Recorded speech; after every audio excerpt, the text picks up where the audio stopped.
Hello, everyone. We are continuing with our book, Divine Friendship. We're going to finish the death and suffering section, which has actually turned out to be wonderful. So we're very close to the end of the book. I don't think we'll finish it tonight, but we're coming close. In case you was going to chant some before we start talking, so let's begin with a prayer. Heavenly Father, Divine Mother, Friend, Beloved God, Jesus Christ, Babaji Krishna, Lahiri Mahashaya, Swami Sri Yukteswar, Beloved Master Paramahansa Yogananda, Saints of all religions, dear friend Swami Kriyananda, humbly we bow to you all. Bless us that we may feel your living presence within us, that we be guided and inspired and taken by the clearest, most dynamic path into the light. We are your children. Bless us and care for us and guide us home. Om. Peace. Amen.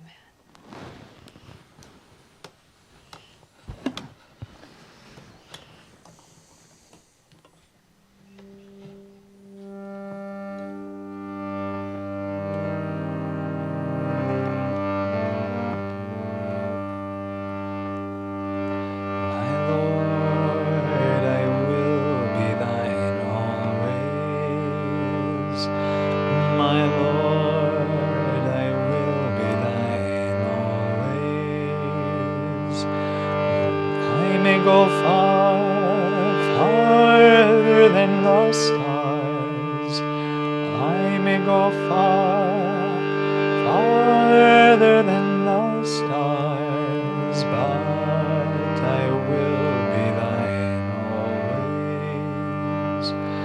My Lord, I will be thine always. Devotees may come, devotees may go, devotees may come, devotees may go, but I will be thine always, my Lord, I will be thine always. When I die, into mine eyes. When I die, look into mine eyes. They will mutely say, I will be thine always, my Lord, I will be thine always. Go far, farther than the stars. I may go far, farther than the stars, but I will be thine always. My Lord, I will be thine always. Devotees may come, devotees may go, devotees may come, devotees may go, but I will be thine always,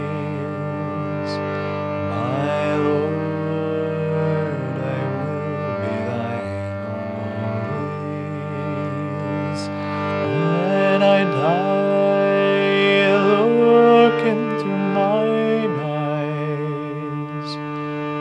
When I die, look into mine eyes. They will mutely say,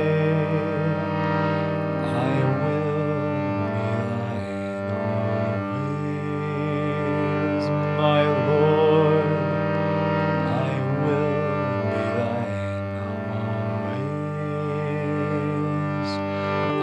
go far, farther than the stars.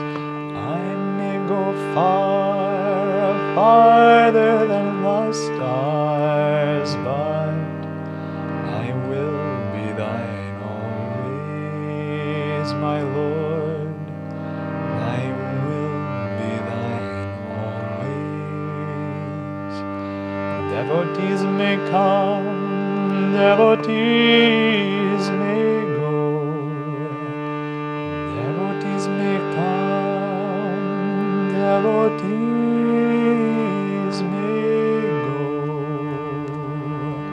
But I will be thine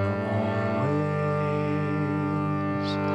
My Lord, I will be thine always. When I die, look into mine eyes. When I die, look into mine eyes. They will mutely say, I will be thine always. My Lord, I will be thine always. My Lord, I will be thine always. My Lord, I will be thine always. My Lord, I will be thine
Bhagavate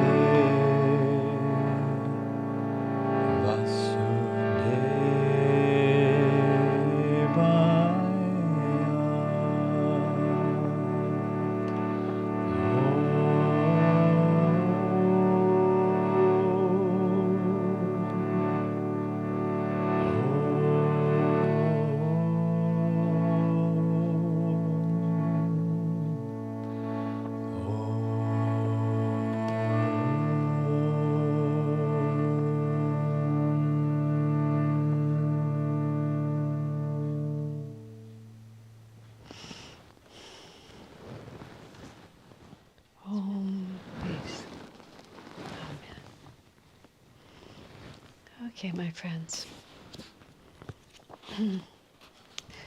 We got most of the way through a letter that Swami wrote in 2006 to a woman who was in the very last days of her life. I say it's a woman, I think it was. Actually, I don't know if it was a woman. Let me think this for a minute. There was a period of time where a number of women died. But anyway, I'm going to just read the whole letter all the way through because it's really lovely. I'm sorry I've been able, and I already read this last week, but I'm going to read it again. I'm sorry I've been unable to stop by to see you in person. This body can no longer get around as much as I might wish. I understand that the time for your passing may now be very near. Think how just powerful this is, that this person is leaving their body after a lifetime at Ananda, and Swami's now talking to her. You're just about to die. It's so glorious to think about being able to converse and to face into death like this without having to pretend. I understand that the time for your passing may now be very near. I wanted you to know that though I'm not with you in body, I'm very much there by your side in spirit and in consciousness. Swami often said that he projected his consciousness out toward people, and those who were in tune were able to receive it. Don't be afraid of what's to come. As you'll soon see for yourself, death is nothing to fear. Illness has its challenges, as you well know. At the moment of death itself, though, there's no pain at all. Rather, what you'll experience is a great release from all the pain and worries you've been dragging along. These next days are a wonderful opportunity for you. Enjoy them. Leave those burdens behind you. Relax away from them all. Absorb yourself in thoughts of the freedom and light that will soon be yours. You're very blessed to have lived the life you did. Those who have meditated and lived for God go to higher and beautiful realms when they depart from this earth. Isn't that a wonderful promise to contemplate? Now we haven't read this yet. I know that many friends have been coming to be with you. There will be many more angels waiting to receive you and bless you on the other side. We are a spiritual family. We've been doing this together for many lifetimes. That's such a beautiful sentiment that Swami has expressed often in so many ways. Master's family, the Ananda family, is a very old spiritual family. We've been many things to each other through many incarnations, and not all of our family incarnates together at any one point. So just as there are dear friends that we're leaving on this side, when we get to the other side, we're suddenly in the company of people we didn't even know we were missing because there was a veil, but all of a sudden we don't know how we've gotten along without them. When Daniel Brinkley was asked once, he talked a lot about death and dying. And he said, he was answering the question that when Daniel would be so casual about dying, and we were supposed to be so casual about our loved ones dying, someone would ask the question, but doesn't my mother miss me? And Daniel's answer was so lovely. He said, from the other side, the sense of time is so different that she may miss you, but she knows that the duration of that missing, and then he blinked his eyes to show how short it would be. So that on this side we have this long years that we have to face, but they tell us on the other side time is very different. And if we're at all spiritually aware, we can also follow our loved ones on this side. So we're not really separated from them as it feels from here. So there will be all these angels, angel friends waiting for us on the other side, astral friends. Master went so far as to say, when someone dies on the earth plane, it's a funeral on the earth plane, and it's a birthday party in the astral world.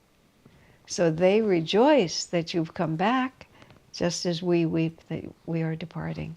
So which one is it really? And the other part that I was realizing when I was reading through here, that death itself is not painful. I think that actual thought, I hadn't really considered that because I've thought about this from so many angles. But especially, I think, if a person was in pain and suffering from an illness, you sort of see yourself heading for death, and I think it would be natural to project onto that final moment an intensification of whatever you're experiencing. Whereas Swami is saying here, and all the masters tell us, that actually when it's the physical body that is struggling, and when the soul steps out of the physical body, all that weight, all that burden, as Swami calls it, just disappears. That's what all the people who have the death and return experiences tell us. They tell us just how light and how free we are. And then we suddenly look back at all of that physicality and it just means nothing to us. Swami has often spoken of that. Once you're out of the body, you're just completely free. Master had that experience that he describes in Autobiography of a Yogi, where he went into the body of a soldier on the battlefield. And he was in the body, and he was dying, and he was feeling all the pain and the loss of it. And then he came out of it. I think I have it completely wrong. Swami Master went in and out of the man's dying body. I'm not sure it included the freedom of after death. I'm a little confused in the moment whether that story did or not. But everyone who's been through it talks about this tremendous freedom of being out of the body and the painless transition once it comes. And then the dismay of having to be put back into it after having been free. So Swami is really reminding this person, death itself is nothing to fear. All your burdens will end at that point. Then Swami says, I'm praying for you, sending you my love, my blessings, my best wishes, and my support in the new adventure that's about to begin for you. I pray especially for your realization in God. Please pray for us too. We'll miss you, but we'll also be together again soon. God bless you. Well, that's a letter you would really like to receive on your deathbed, wouldn't you? The truth is, we can all receive it. Everything in here applies to all of us. It's well worth printing up, putting it in our medical instructions for the end of our lives. Have somebody read this letter to us over and over again as the end of life comes. Now, this is a very interesting one. This is the last letter in this section. This was May 9th, 1998. Kriyananda addressed this letter to the soul of an Ananda devotee whose passing was unusually inspiring. And it's addressed to Paula, and I know everything about this one. Unlike the other, who I don't even know it was to. This was, and I've written this up, I wrote this up in the book Light Bearer, and I also wrote it up in Swami Kriyananda's We Have Known Him. Because Paula's death in our community in 1998, well, unusually inspiring is how they put it here. It was extraordinary, is really what it was. Paula, at the most, she was in her 40s. She was not, she had not really lived a long-term life. Her brother is also part of Ananda, Arjuna. He's married to Shivani, and they live in Italy. So there were two of the siblings, brother and sister, who shared this path together. Paula had cancer, breast cancer, 3 times. The 3rd time she died. First time, let's see. Yeah, she had it 3 times, I think. she never took chemo for it. The first time she had it, then it returned. And then I believe this was the third return of it. And she did not really make a big deal about, she knew the cancer had returned, but she didn't make a really big deal about being sick with cancer. She just let it run for a certain period of time, and it was in her lungs, and she was becoming quite debilitated, and she checked into the hospital in Grass Valley, and she lived at Ananda Village. She was actually really helped start the Portland church and community. And she also ran our store, Mountain Song, which was a gift and women's clothing store. She had a prominent role in Portland, and she always had leadership roles. But she wasn't a member of Ananda who just stood out. Everybody who knew her had tremendous regard for her. But she was very humble. She did not take herself seriously. She was childlike in her ways of doing things and just never put herself forward. Just sort of quietly went about being extraordinary in her own way. And when she went into the hospital, she knew that she wasn't ever going to come out. She knew how sick she was. And they were going to do something to treat her, but somehow she had a seizure or something. Something made it very clear that she wasn't going to live through it. As it happened, I was out of the country when she went into the hospital. She was a dear friend of mine. I was out of the country when I heard that she'd gone into the hospital, when I'd heard she'd had this medical emergency and there was really nothing they could do for her. And then I came back into the country, and wherever I flew into, I must have flown into Sacramento. And I didn't know whether to come to Palo Alto or to go north or south, to go to Grass Valley or to come to Palo Alto, because I didn't know whether Paula was still alive or not. And this was before emails and cell phones. It wasn't quite so easy to communicate. So once we landed in the airport, we telephoned and we called her brother. And it was so funny. And he said, what's up? Should we come and see you, or is it too late? And then Arjuna said, no, he said, Paul has just been dying to see you. And then we hear this gale of laughter in the room.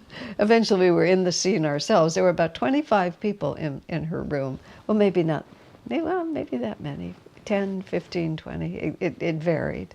I think they were actually, the core group was smaller, but there were a lot of people coming and going. And everyone laughs, and then you hear Paula's voice, she's not been dying, she's been living to see you, because she wasn't dead yet, but that just set the tone. So when we got there, we walk into this scene. Paula's in the hospital bed, or maybe she was on this couch, but she was there, and she was dying, and everybody knew she was dying. And all these people were with her, and she was wanting everyone to be with her. Her brother was with her, and she was married. Her husband was with her. And all her friends were there. And for about 3 days, I think it really was that long, she just held forth. Could it have been that long? It was over, I think, two nights. It lasted longer, but I wasn't there for all of it. And she just finished her business in the most amazing way. She was, everybody in the local area who were her friends, and there were many, everybody came in to see her. And with every person, she gave her full attention, and if there was any lingering reality that hadn't been resolved, she would resolve it. And it was interesting, her husband's family were nice people, but they had no relation to the spiritual path, but she knew them. It was a late marriage, and they'd only been together a couple of years. There were no children, and he had children, but there were no children between them. And she wasn't really invested in his family, but they loved her because she was an angel. And so his family came to visit, and I happened to be there, and she was exceedingly gracious to them. And I mean, this is all on her deathbed. She was very cogent, totally cogent. And she was gracious to them and talked to them. They visited for a couple of hours. And then just with perfect ease, but with unequivocal conviction, she said, "It's been wonderful to see you. Thank you so much for coming. But now for this last part, I think I need to be with my spiritual family." And just without hurting their feelings, but very definitely, she sent them off because they weren't in tune with what she needed at that point. Just perfect. And then for those who were farther away, she called people on the phone, and then she would sit there, and then she would remember someone else, and then she would either, greet them to say goodbye, or if there was a misunderstanding that had to be settled, she would do something with it. One of the most perfect calls I heard her make, like maybe 10 years earlier, there had been a serious misunderstanding between her and another member of Ananda. And that other person was going through a difficult time of their own. And in the end, what happened is that Paula had to fire them from a job. And the person who was fired was not in a state of mind to understand clearly their responsibility. That was the problem. The problem was that person wasn't clear enough minded to see their own fault in it, and ended up being rather bitter against Paula, and they were never reconciled. So Paula calls this woman up and says like this, "I've always deeply regretted what happened between us." She said, "Do you think we're big enough gals to put it behind us now?" Just like that. "I've always been very sad about the distance it created between us. Do you think we're big enough gals to put it behind us now?" Actually, what she said is, "I think we're big enough gals to put it behind us now." Paula never apologized because she didn't feel she'd been wrong. She wasn't excessive in her words, but she said exactly what was true and said it with so much sincerity that they were reconciled. She just didn't want to die with that on her conscience. And then, she did small things. Like Paula had always had this passionate relationship with coffee. And because she'd been ill and had been dealing with this cancer for some time, she dealt with the cancer both times by surgery. And so she never took radiation. She never took chemo. I'll come back to that in a moment. But she had this passionate relationship with coffee. And she wasn't much of a health food sort of person. It just wasn't in her nature. And everybody told her she should give up coffee, but she liked it. She didn't want to. So at some point, like in the last 24 hours, she asked for a coffee. And the person she asked, she started to explain how she wanted her coffee. And that friend said, "Paula, I know exactly what you want." So he went out and he ordered a coffee from a coffee shop and came back with this coffee cup. And Paula was holding it like this. Paula couldn't swallow anything. She was much too, whatever you say. She was hurt, and she couldn't swallow. She couldn't absorb anything. But she had a swab, like a mouth swab, and she would dip it into the coffee, and then she would swab her mouth so she could taste it. And she held that cup of coffee like for hours. And then just skipping a little ahead, when she was right near, when she appeared that she was going to be really pulling back, going to sleep, or we didn't know. So that man came and tried to take the cup from her hand. And she'd been sort of semi-conscious. She came to full wakefulness, closed her hand around the cup, and said, "I'm not done yet," like that. Then very consciously, she took another taste of it and said, "Now you can take it." And her brother said to her, is there anything else that you want? And they remembered that there was some kind of custard that their mother would fix for them. So they were able to order a cup of that custard. And again, Paula just tasted it again and then gave it to her brother. I'm done. I don't need it anymore. And then we asked her, because we began to understand exactly what she was doing, Paula, is there anything else, anyone else that you have, that you feel you have karma, you really want to resolve it? And there was this man, he was called PJ. I don't know what his actual name was. And he and Paula had been friends. They worked together, and he was kind of a brother to her, and they had various spats about various things. I don't know why, but they had a brother-sister kind of conflict. As it happened, PJ had died a few years earlier. And so she's thinking, and she said, I was so mad at PJ for a while that when he sent me a rose bush trying to make up to me, to restore our friendship, I was so mad at him, I didn't plant it for a month. She said like that. We said, well, you're going to have to solve it with PJ on the other side, because you're not going to be able to telephone him. You'll have to speak when you see him. And lots of us said, oh Lord, when I die, that the only karma that's left for me is that I failed to plant a rose bush. Like, wouldn't that be wonderful? But it was true. This was really who she was. When she had cancer the first or second time, I was talking to her on the phone. She wasn't from the South, but she had a slightly Southern sort of way of talking. And she said to me, I can't remember how it was prompted, but she said to me, Asha, I just don't have the luxury of having a single negative thought, she said. I've had cancer now, I think more than once, and I just don't have the luxury of having a single negative thought anymore. I said, Paul, you're the sweetest person I've ever known. If you think there's room for improvement, go right ahead, but I don't know where you're going to fit it in. But I love the way she said that. I just don't have the luxury. I just can't indulge myself anymore. It's just over.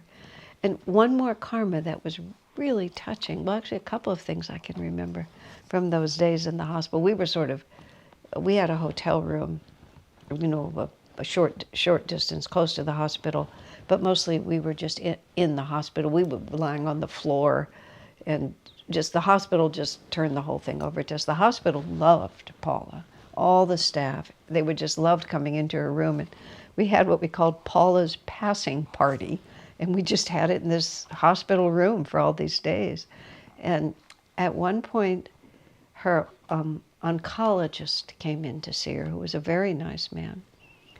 And she might have requested that he come in to see her, but she was very glad to see him. And he sort of sits by her desk, and she kind of puts her hand up on his face, as I recall. I hope that's true. I don't want to make anything up. But she was very loving with him, and whatever his name was, doctor. And because what had happened, he'd prescribed chemotherapy for her because it just was what you would normally do. And he'd given her pills. And she had gone down and sat by the ocean with the pills in her hand. And she just looked at them for a long time and then just threw them away. Just said, it's just not for me. And she said to the doctor, I don't want you to feel bad. I don't want you to feel bad because I'm dying. It's not your fault. And then she said, I'm just not a chemo kind of gal. Same sort of country way of speaking. It wasn't your fault. You gave me what I should have taken, but I'm just not a chemo kind of gal. And she just really wanted him. She didn't want him to carry anything. And one more really interesting thing that happened during that time. Many things happened. But at a certain point, she just says to someone, a friend in the room, she had lots of flowers, and she said, take that bouquet of flowers down to the old woman who's, 2 doors down from here. I have so much, and she's all alone, and go spend some time with her. I mean, Paula hadn't left her room. I have no idea how she knew that woman was there, except the friend just picked up the bouquet and came back an hour later, and it was exactly as Paula had said it. But she could feel somehow that person's energy. Now, all of this is like, while she's dying. And at a certain point, one of the nurses said to me that they were very concerned because Paula hadn't passed any urine in quite some time. Now, I know from other times I've been, sometimes they'll put a catheter in a person on their deathbed, and surprisingly, urine just keeps pouring out of the body even when they're not eating, and it's a big deal. So the nurse expressed concern to me that Paula hadn't passed any urine, and maybe, I mean, she didn't finish the story, but she was concerned. So I went to Paula and I said, Paula, the nurses are concerned because you're not urinating. And then Paula said, this is what she said: I hope to die before I have to pee again, she said. I said, is it very painful? Paula said, yes. But that was like the only time that she ever said anything about what was happening. So there they were. So then about midnight or 1 in the morning of, I think it must have been the second night. I think it was the first night I was there. She did this little ceremony with Whispers from Eternity. She wanted to read this about whispers, and she actually blessed everyone. She had us all come up to her, and she blessed us. This was a time when that sort of thing was not that common.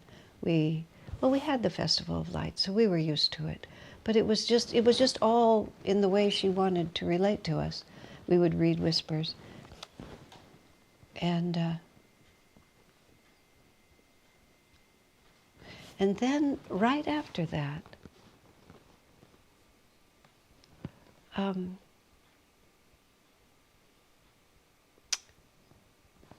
she called Swami's name, I think is what she did. Swamiji, Swamiji. Somehow, very dramatically, she called his name. And then she withdrew after that.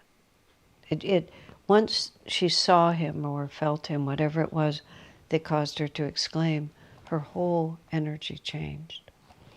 And her husband had been sitting next to her on the bed the whole time. He adored her, which was easy to do. He had his arm around her, he was holding her hand or something like that. So then we all fell asleep for a little while, like an hour or two or something. And then Paula woke up, and I think she started waking us up. She threw a Kleenex box at somebody at one point and said, I'm here dying and you're all sleeping.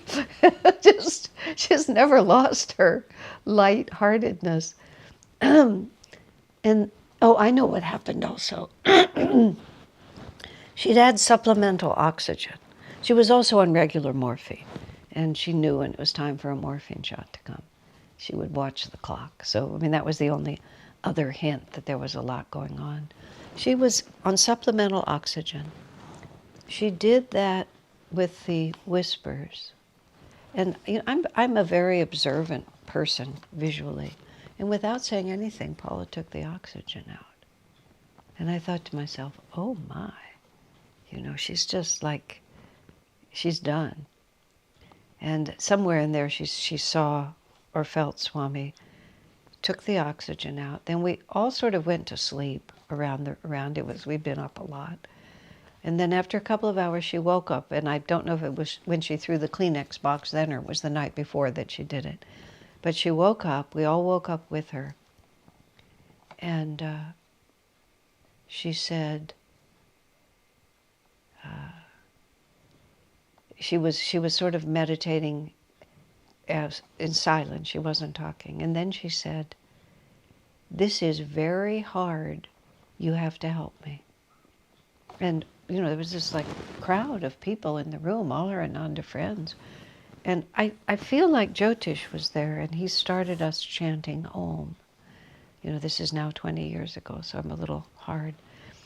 He started us chanting Om, and we started chanting Om with her. And she said, God, Christ, Guru, like that. And then we just listened to her breathe for a very short period of time. And then she exhaled and didn't inhale. And just at that moment, this master talks about something called an astral wind. And that's exactly what happened. I was on the floor next to her bed, and this astral wind went over my head. And I didn't actually see it with physical eyes, but I really felt like this either a crowd of angels or one enormous angel. But this astral wind happened, and this enormous angelic force went over, just it flew like that, right? Just like didn't touch me, but was real close to me. I burst into tears, and these words came. I didn't realize how close I am to Paula. I mean, we were friends, but it just like the level of connection when she left her body and that astral wind it was thrilling to me. It made my eyes just burst out with tears. It was quite a moment, and then she was gone. And as soon as she was gone, like her body, we'd just been watching her body like this. It was just completely empty. There was no lingering sense of her in the room. It was just, I've done what I came to do, and I'm gone. So we, Ananda, I mean, a few people had died, but, nothing ever like that had happened. And it was so moving for all of us who were part of it, and so moving for everyone. Oh, I should put in, Swami didn't come to the hospital to see her, like the other letter he said. He didn't come to the hospital, but they talked on the phone. And Paul is talking to Swami on the phone. We're all listening to everything. And she says, I hope they have a job for me in the astral world. You know I like to stay busy. Swami said, I'm sure they're all just waiting for you, Paula, and have it all planned out. And then she said, I hope never to have to reincarnate again. But if you want to come again, Swamiji, I'll come and help you. Just so completely guileless. There's so many pretentious things you could think of, but there wasn't an ounce of pretension in her. She was just an angel. So after she died, and we all talked to Swami about this, he made the interesting comment. He said, I believe she could easily, he said, I think she was liberated. He said, you can't die that consciously unless you're a free soul, which was quite a statement. He'd never said that like that about anyone.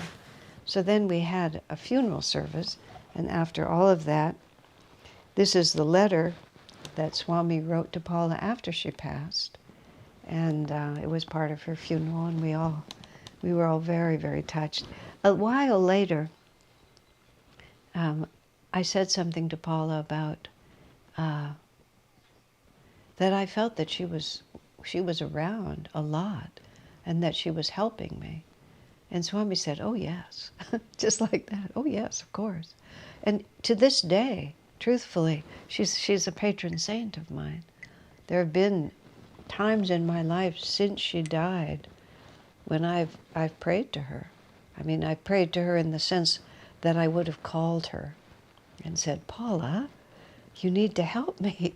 I'm in a lot of trouble here, and I really need your support. And I always felt her coming through.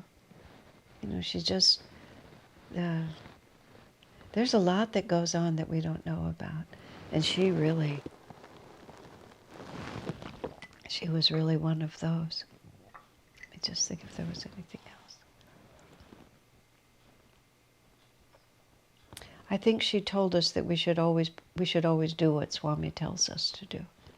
All of these are written down in the different books, but I think she said, you should always do what Swami tells you to do. Which, at that time, 1998 especially, it's like his leadership was still less explicit, much more than it had been, but still less explicit.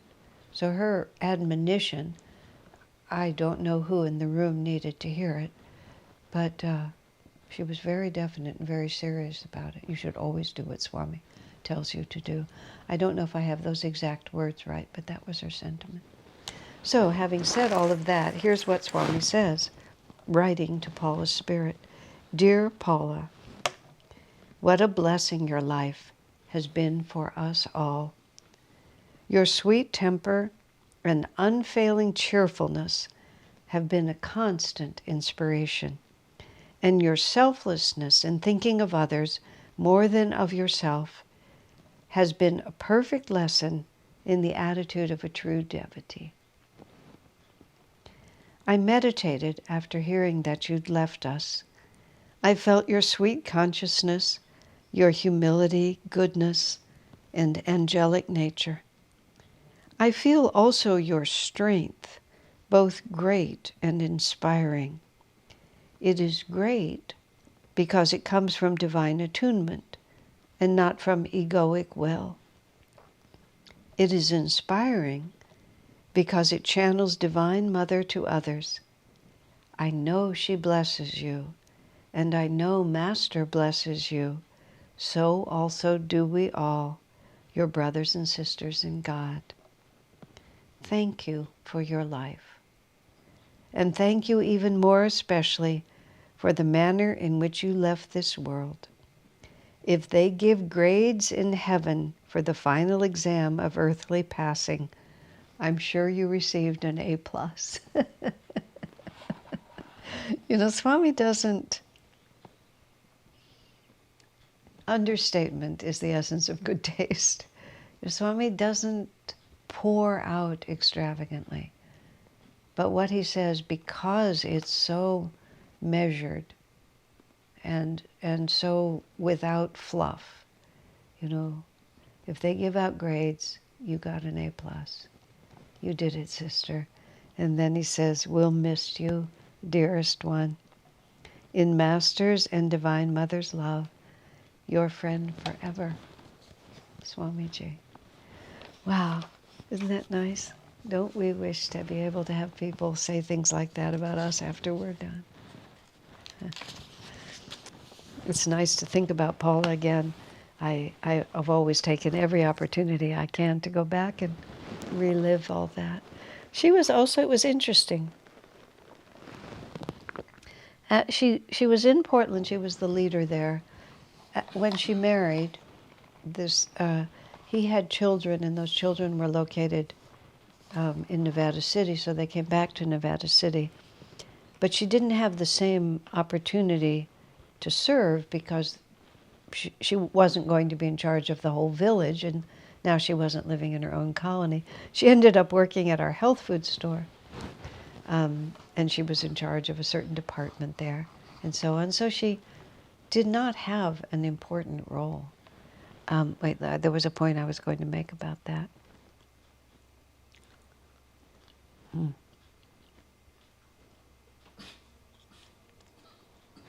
No, unfortunately, it slipped my mind what I was going to say. When I remember it, I'll bring it up again. Oh, yes, I was going to say. Paula also, she'd run our women's, our mountain song where we had gifts in women's clothes. She loved clothes. She had wonderful clothes, and lots of them. And so after she passed, as her husband cleaned out all of her things, virtually every woman who was associated with Ananda got something from her. Scarves or earrings, or depending on what size you were. She was a small woman. You got the clothes that she had. And so I had for years, before I became a Nayaswami, I had some of her earrings especially that I always really enjoyed wearing. And somehow you would put them on and you remember they'd been hers. She had some financial issues, with her husband at the end there. They had a little trouble living within their means, and various things happened. I say all of that because although she accomplished a great deal, especially in the Portland, with the Portland Ananda Center, she accomplished a great deal in the retail store that she ran, and she helped completely furnish some of the guests. She worked at the Expanding Light and was in charge of, she created some of the guest facilities and helped furnish them and all of that. But it wasn't like she was a standing up shining star and everything went perfectly and she never had any problems and it all, just worked great for her. It didn't. There were lots of ups and downs. But so her spiritual freedom was not the perfection of worldly accomplishment. It was the inner spirit with which she did everything that she did. And that also was a real lesson for all of us. It became kind of a joke because she had so many clothes. And, her husband would be giving them out, and then he would discover, another box of jewelry or another corner full of shoes or something like that. In fact, I'll tell one more story, and this was Paula. This was just Paula long before she was sick, long before any of this happened. When she and another woman ran Mountain Song together, and the other woman was a very good businesswoman, very grounded, very good with that, and Paula was the intuitive visionary. And also just the sweetheart that you would come in there to see. She would call me and say, I bought some really nice things I think you'll like. And I would come in and she would have it just picked out for me. And she was always perfect. She knew exactly what was right for me. And I loved it. And but she was a little casual about the way she did things. And she had a bad cough and she'd gotten some codeine cough syrup because she had to go to a big trade show, I think in San Francisco.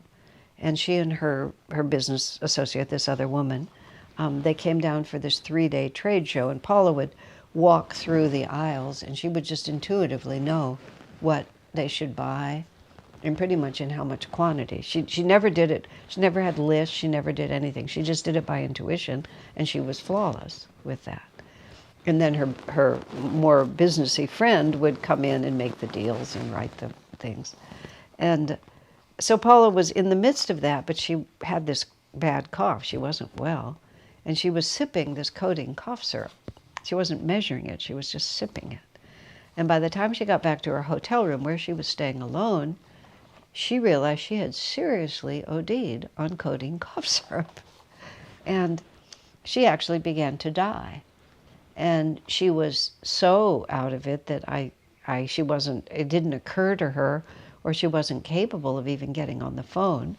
She just thought she should get water on her face. So she sort of went and crawled into the hotel bathroom, the bathroom of her room, and she sort of turns on the bathtub because she can't stand up and she's getting water on her face. And so she's crouched by the bathtub and the toilet is right next to her and the lid of the toilet is up.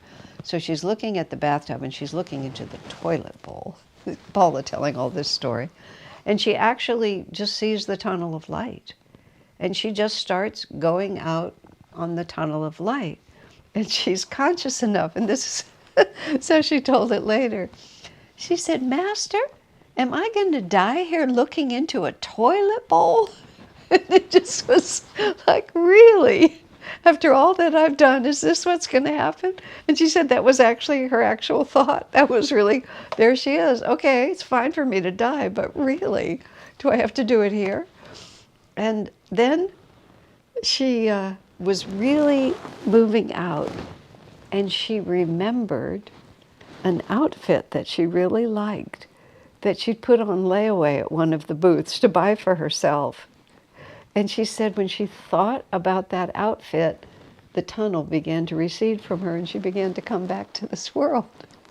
And afterwards, I asked her, and then it was like several hours, but she never went that far out again and she gradually recovered. Afterwards, I asked her, well, did you buy the outfit? Because to me, on one hand, it saved her life. And on the other, she said, absolutely not. It's like, she'd had an experience of desire and karma. Who knows what it was? I would have bought the outfit for sure. I would have bought it for her and asked her to wear it all the time because it kept her with us for another 15 years, I think. But amazing what we can all do and what we can be. We have no idea who we are. And we have no idea who our friends are either. Okay, now we have moved over to the last section of this book, which is called Seek Ye First the Kingdom of God. So we've made it through world conditions and the catastrophes that await the planet. We've made it through suffering and death, which actually was a glorious section.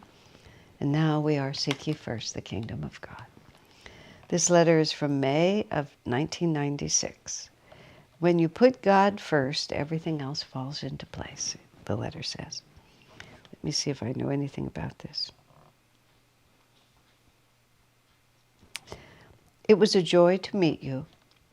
I hope you will be able to find what you are seeking by serving Master's work. I would not want to make up your mind for you on the choice of how to pay back your debts, but I am glad you chose as you did. Seek ye the kingdom of God first, and all these things will be added unto you. I can imagine, without knowing the details, maybe he or she decided that they wouldn't wait for financial freedom, but would start serving God or meditating or making choices that were spiritually more beneficial rather than financially beneficial. That's what I would deduce from what's written there. Since you have made God and His service your priority, everything must fall into place accordingly on the material plane also. I've seen this to be true again and again in the lives of hundreds who live at Ananda and have had to face just the choice you've faced. With so many examples, it is easy to see principles at work, both for and against the ideal of serving God first. That is to say, when people put Him second in their lives, He kept receding from them, while at the same time nothing ever seemed to go for them the way they planned. Oh dear. You are a soul bent on finding, whether late or soon, your own salvation. In the process, you want to help others find their salvation. That is what life is really all about. Nothing else really matters. You have my prayers and best wishes. God bless you in divine friendship.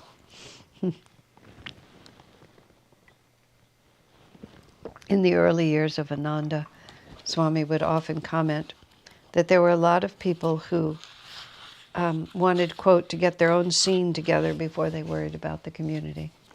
And then there were those who just wanted to help Master's work. And Swami always pointed out that those who thought first of serving others, everything else followed. And those who were so keen on making sure that their house was in order before they even thought about anybody else, he said, for some reason it never seemed to quite work out for them.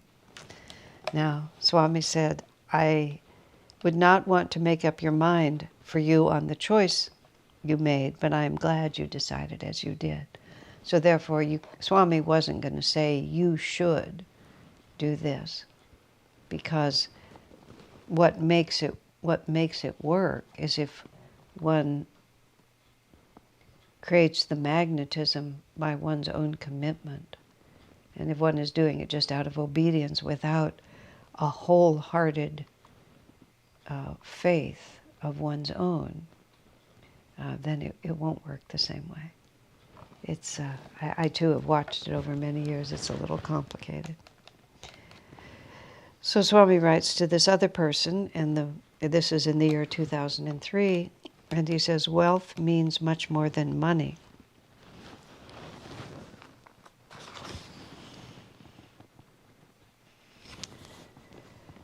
I was touched by your letter. Thank you for taking the trouble to write it.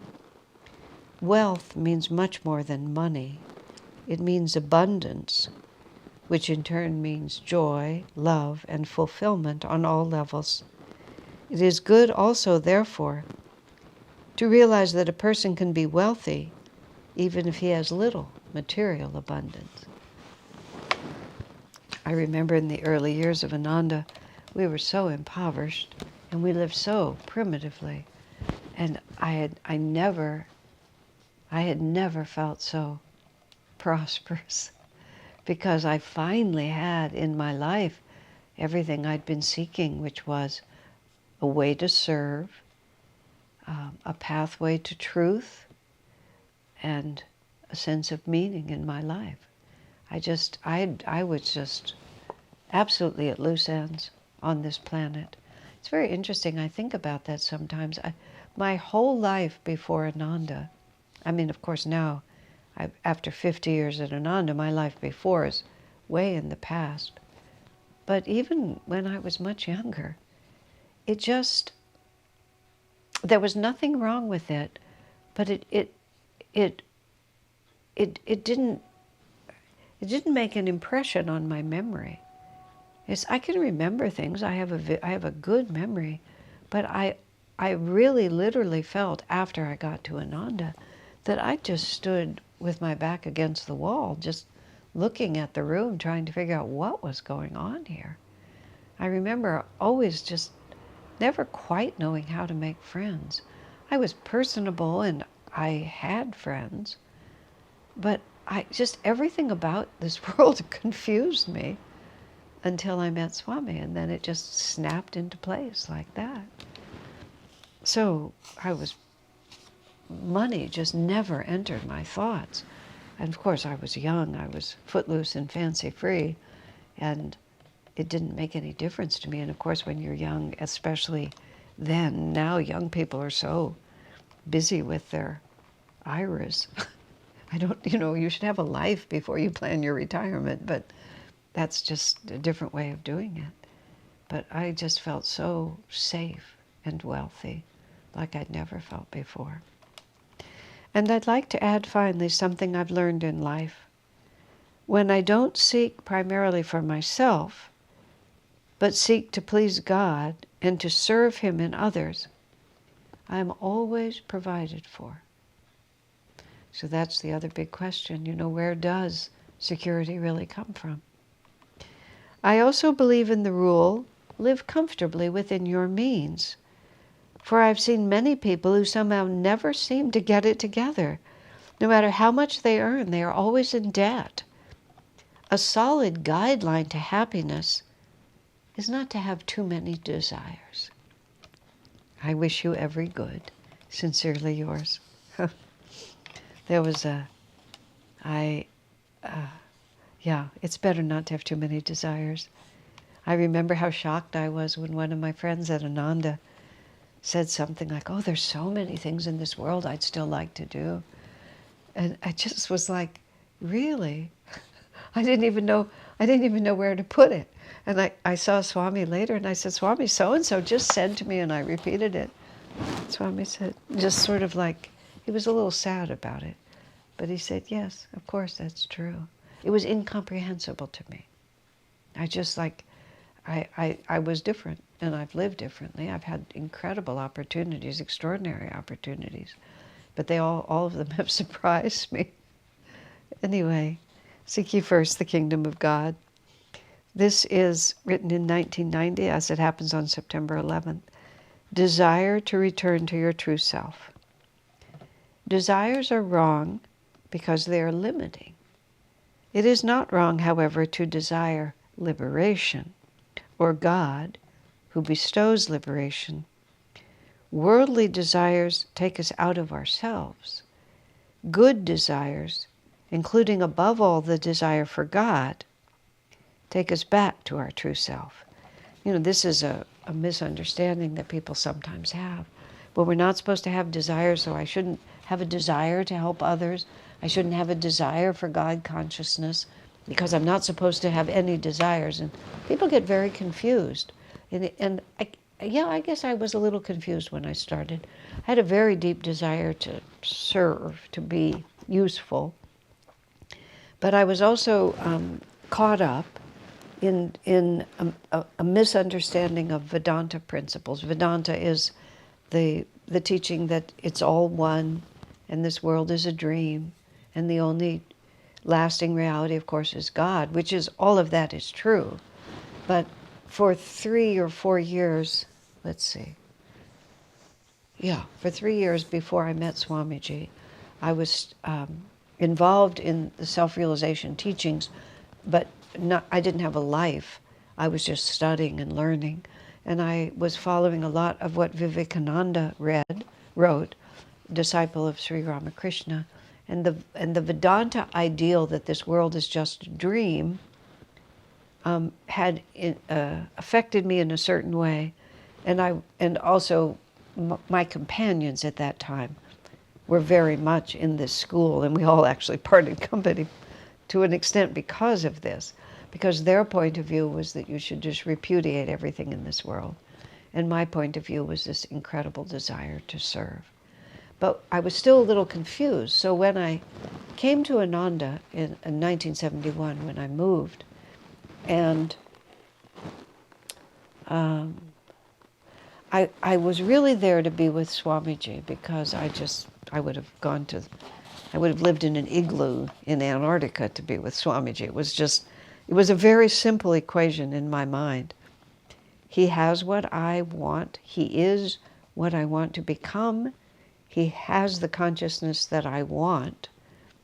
He's a teacher. He's willing to share it all. I need to be where he is. It's just like, why am I not where he is? And so I moved. I went to where he was. But I prided myself on the fact that I was there to learn from Swami. Now, the community was just really getting going, the first Ananda community, and Swami was pouring his life's blood into it, which he did until the end of his life, decades later. He never stopped trying to help people. He never stopped trying to establish Master's work in a clear and accessible way for everyone in the world. Swami himself said, I always think that if I can just say it in just the right way, from just this right perspective, from just this point of view, that I can convince everyone that their happiness lies in searching for God. He said, I know it's not true, but it serves me well to think that way. And so he would write a book about money, and he would write a book about marriage, he would write about education, he would write about art. He would just write about everything to just find a new angle. And it was very touching at the very end of his life, or the last couple of years. He went on pilgrimage to Medjugorje in Yugoslavia, or whatever it used to be, that Yugoslavia, I'm not sure what they call it now, and where Mother Mary, the Virgin Mary, was appearing to a group of people who were children at the time, but she, to this day, continues to appear to several of them. She appeared perhaps every day for quite a long time, and then gradually has become not quite so often, but even actively, these grown people with children of their own are still seeing the Virgin Mary on a regular basis. I've never been on pilgrimage to that place, but perhaps before I end my life, I will. So Swami went on pilgrimage there, and because Nandini was with him, who had been there before and has a tremendous talent for bringing people together, she was able to arrange for Swamiji to meet a couple of the visionaries, including this one woman named Vishka. And she doesn't even live in that area now, but she was there for one day, and Swami was able to be with her. And so sweetly and humbly, he said to her, he felt very close to her. He felt they had a very deep relationship, and even though he just met her. And he was there while she had a vision, while Mary was with her. And Swamiji said to her, asked her if she would ask Mother Mary if there was anything more Swamiji could do for her. And by now, this would have been like at least perhaps 2011.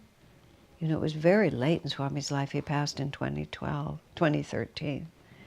He said, I've tried to do everything I could think of to serve her, but if you could ask her if there's anything more I could do for her. Wow. Later, I asked Swami, or others asked Swami, did you ever get an answer from Visca? He said, not outwardly, but inwardly I feel that I did. So, when I came to Ananda, and all of this was going on around me, Ananda village at that time, I served. I was running the kitchen. I loved working. I loved taking care of people. I loved helping Swamiji. Everything I was doing, I loved. And I worked hard and I had lots of energy. I wasn't all that effective, but at least I was energetic and I was doing stuff. But I was aloof. Inwardly, I was aloof because I had this Vedantic idea in my mind that it was still just a dream. And there was even this arrogant sort of attitude of, Swami wants to do this, but, I'm not going to. I don't know what I was thinking. You wouldn't have been able to tell from the outside, but it was my inner attitude. And then one day I remember I was in the back seat of the car. Swami, I don't know if he was driving or not. He sometimes drove his own car. And we were driving through parts of the village, and I remember looking out the window at, I think it was the dairy barn. Now, there were a few buildings on the property that is now Ananda Village, but just an old barn, an old farmhouse, another little cottage, almost nothing. So everything that was there was created by the blood, sweat, and tears of the people who were there. And just putting all of their energy, all of their resources, all of their commitment. So every little thing that was brought up from the ground was a huge victory. And I remember looking at that barn and or whatever it was I was looking at, and just thinking how much energy Swamiji had put out to make that happen. And then it crossed my mind that if he, who personified the spiritual consciousness I was, I wanted to have in myself, but was so far from my actual state, if he, who was so advanced, thought it was so important to work to build this community, maybe I was wrong. Maybe my sort of superior spiritual detachment, maybe it was I who was confused.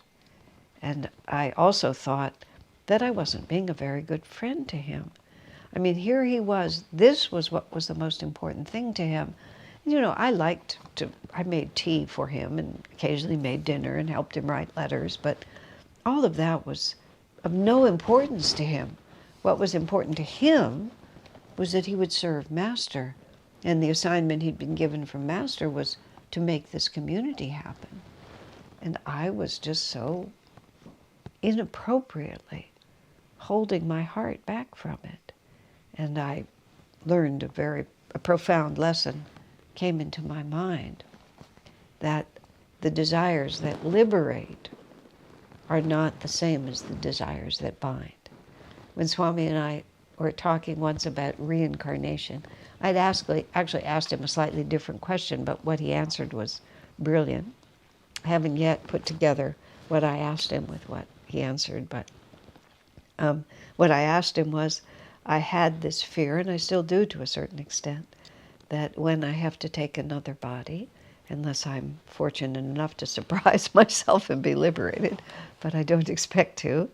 I mean, I'll take it if it comes, but I see too many limitations in myself. I'm not neurotic about this. I'm just like, it's God's issue, it's not mine.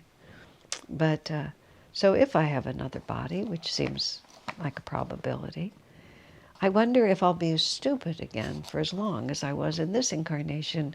In other words, is what appears to me to be a deeper understanding about life and the spiritual path, is it just because I'm older? Or is it really that even in the circumstances when I made other less enlightened choices, now I would make more enlightened choices? And I really don't know the answer to that question. How much is age and how much is realization? Because it's just really different being older. You just, especially if one has worked hard and done a number of things, there's a certain cresting energy, and there's a comfort, to have it behind you instead of in front of you. Not that I'm finished by any means. I still have several assignments I have to carry out, but the end point is, so that was the question I asked Swami, but what he answered was, what causes reincarnation is longing and regret. When you long for what you didn't have and you want to go back and have it, or when you're holding on to things that you wish you had done differently, and you regret, and you it festers, and you feel the need to make it right. Longing and regret. That's why we incarnate over and over again. Very interesting in itself. How it quite relates to the other question, I still don't know. But I said to Swami, to come back to what we're talking about now, I said to Swami, oh Swamiji, I could take those first 10 years at Ananda and live them over again in a heartbeat. I said it was heaven on earth, because it was. And he said, oh, that's different. He said, that's a desire that liberates. So our desire for God is a desire that liberates. Swami had the same question, not a question, but an exchange with Anandamayi Ma when he was with her in India, in his first cycle in India from 1958 to 62. He saw her often, and they were very close, and she gave him a great deal of personal attention. And at one point he said something to her like, not wanting to be selfish in taking so much of her time, because she had many devotees who wanted her attention. And she said, how can that desire which dissolves the self be selfish? Meaning that his desire to be with her was not ego-based. It was his soul's longing for spiritual liberation. So that's how we have to understand it. It's not binding if the result of this is that the self is dissolved and one is made free. So that's what he was saying here. What was I reading? Desires are wrong because they are limiting. It is not wrong, however, to desire liberation or God, who bestows liberation. Worldly desires take us out of ourselves. Good desires, including above all the desire for God, take us back to our true self. You could also interpret this, because he says above all the desire for God, but good desires. The desires to be a good husband or a good wife or a good mother or a good father, or to run an honorable company, to provide good work for other people, to make beautiful art, to express refined inspirations that you have. These are all good desires. Above all, the pure desire for God, but the desire to, as I felt, to help Ananda, to help Swamiji. These are all good desires. They weren't pure sitting in a cave, all I want is God. I wanted to serve, but they're good desires because they take us into our true self instead of out of ourself. It's a very important distinction, because otherwise people justify a lack of commitment and a lack of involvement. They justify it as, well, I don't want to get involved in the world. But it's rarely the appropriate response.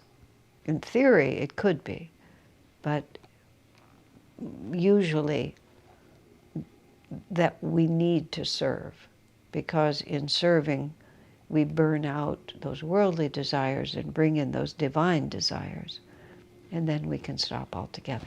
I mean, the Gita talks about this at enormous length, action, inaction, and so on. So I'm not going to go into it more here. Okay, let's read this.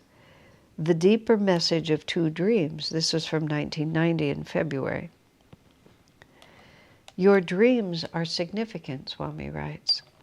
They show that you need to get back to basics, to make a greater effort to put God first in your life. Swami quotes again, seek ye first the kingdom of God and his righteousness, and all these things shall be added unto you. Why was Mother Teresa part of your dream? It doesn't mean you need to seek her out or become part of her work. It means that her life represents a dedication to service, and that is what needs strengthening in your life. So there's I'm not a dream interpreter, and I've never had a massive interest in dreams like some people have. I mean, Master has a lot of things about reading and understanding your dreams. Savitri made a compilation of all of Master's teachings on that subject, and it's very interesting. But it's not a special interest of mine. However, one thing was told to me about interpreting dreams, which I have found is sufficient for me to do whatever I've ever needed to do. It says that dreams often communicate in symbols. Your subconscious mind especially communicates in symbols. So it will pull up a symbol to represent a concept of something that you're trying to understand, and may not in itself have any literal meaning in the dream. Because I remember, for example, I had a dream in which this person, who was not at all significant in my life, played a tremendous, important role in this dream. And it was so confusing to me. But then I realized he represented to me a certain kind of, because I had a slight aversion to him, a certain kind of spiritual misunderstanding. And when instead of thinking, why was I dreaming about this person, I thought of the quality he represented. And as soon as I did that, I knew exactly what the dream was about. It was a goad for me to take seriously a flaw in my own nature that I hadn't been addressing. And having that person who expressed that, I knew just what, it was negative in that case. And that whole way of dream interpretation, and I'll just say it since I brought it up, is to take whatever the symbols are, whatever the entities are in your dream, whatever they might be, and the suggestion to me was, and quickly, not intellectually with analysis, but just, what does that mean to me? What does that represent to me? You know, if I saw an eagle, what does that represent to me? Oh, it might mean the Native American attunement, or it might mean freedom, or it might mean predator. It could mean any number of things, and my subconscious wants me to get the point. And when you put all the events together, but substitute what they represent to me or to you, rather than what they are, then often it's like you decode it. And that's precisely what Swami is here, because here this person had a dream. Mother Teresa figures prominently. Maybe I'm supposed to go to India and join her monastery. That would be a natural thing to think.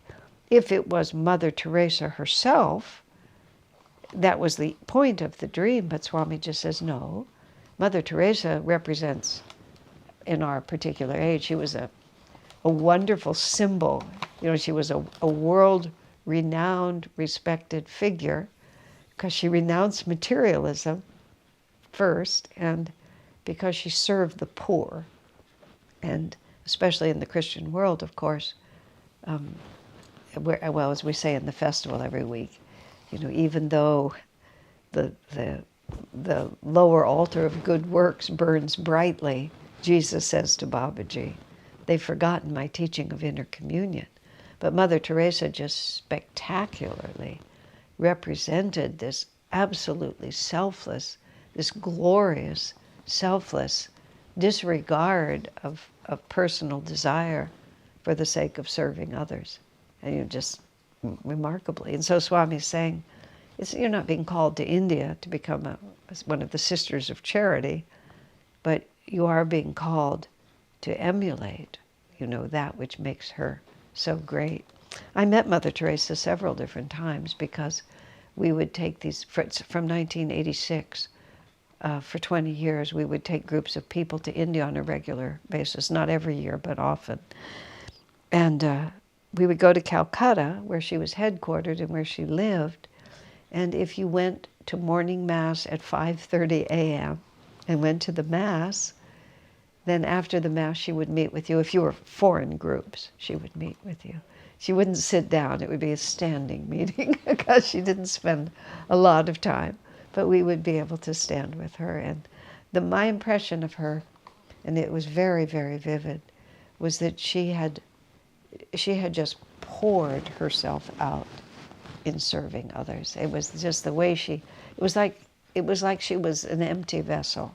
Not that there was no spirit there, but there was no self there. There was just one focus, and that one focus was to give. And I felt inspired by her, but just interestingly, just because we're talking about her, when I felt real power from her was the year we went after she had died. And they, in the Indian way, they had put her body in a whatever you call it, just a concrete, a mausoleum, a small stupa right there in their sanctuary. And so when I went after she had died, when she was there, I actually sat through the Mass right next to her. But she had so little self. It was just very interesting. That she was a non-self, even though she was a very forceful personality. But after she died, when I meditated right there where her body was, it was like her spirit was just extraordinarily expansive and free at that point. Well, not surprisingly. You know, the body holds us down, and we finish our assigned task. That's how Swami feels to many of us now. He's bigger even than he was when he was there, because he's not confined by that anymore. Well, my friends, we're in the middle of a letter, but I think we'll stop until next week, and I'm pretty sure we'll finish next week. So God bless you, my friends.